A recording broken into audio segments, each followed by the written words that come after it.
Tikalilanga bene malavi pachoni kwiza kwa Zuluboy kwa tipembuza vinani.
Tikalilanga bene malavi pachoni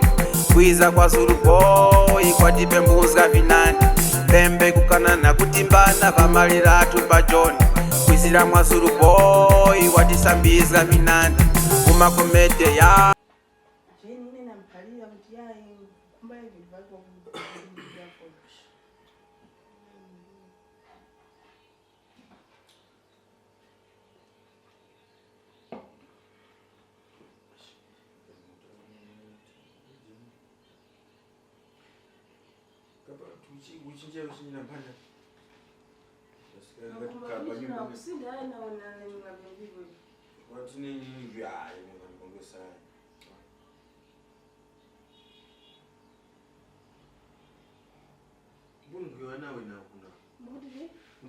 upanga uje nishinje uje channel ni ka maga nkapa nyumba ngeti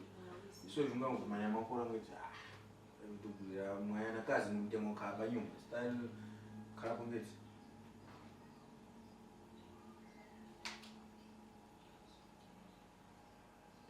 hizo filmu zote zinaikuenya na utenga ndio zawana zile wala na mchezo kama ndio mboni mula vile vitu baba naso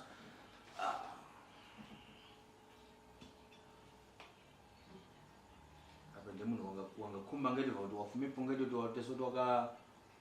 mwene mwa utaveni nduji davili laka ni mungu tusamiza naso nokora ngo yakaneka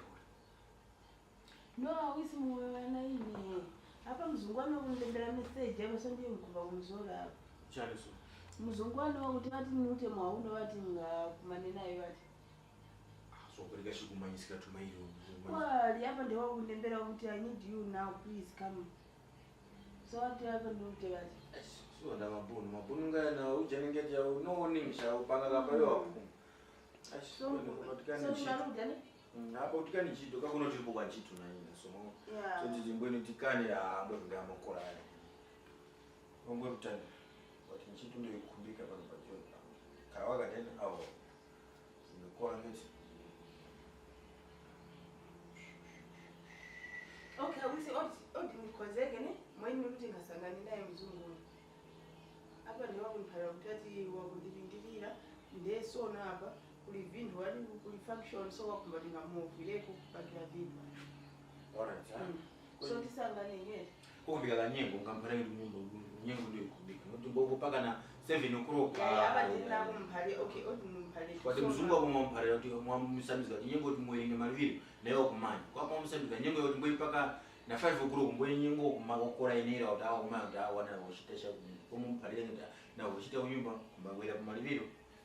nayo okora nyengo inera kuti unayo wamana wachita kwa wazungu nyengo yankwazo wendimu munji